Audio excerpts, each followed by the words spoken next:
8 दिवसा अगोदर विजापूर रोडवरील अतिक्रमण काढण्यात आले होते. जगन्नाथ बनसोडे यांनी ही कारवाई केली होती. रस्त्यावरचे टपऱ्या आणि अडथळा निर्माण करणारे खोके वगैरे इथून काढण्यात आले होते. ही व्हिडिओ अतिक्रमण काढतानाची आहे.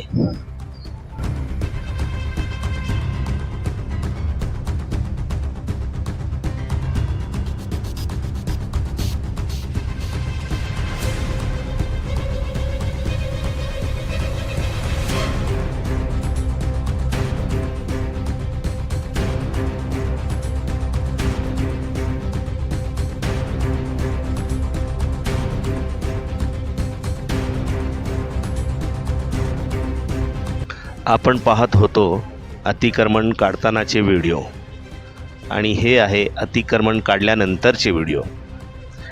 अतिक्रमण काढल्यानंतर विजापूर रोड ITIचे परिसर एकदम स्वच्छ दिसून येत आहे. रोडला कशाही प्रकारचे अतिक्रमण राहिलेले नाही. रोडला अडथळा निर्माण करणारे सगळे खोके आणि अतिक्रमण इथून काढण्यात आलेले आहे. तरी मी बनसोडे साहेबांना आणि प्रशासनांना विनंती करतो की शहरात इतर ठिकाणीही फार अतिक्रमण झालेले आहे, तर ते त्यांनी हटवून घ्यावे व स्वच्छ आणि सुंदर सोलापूर, आपला सोलापूर स्वच्छ आणि सुंदर ठेवण्यासाठी मदत करावी. धन्यवाद.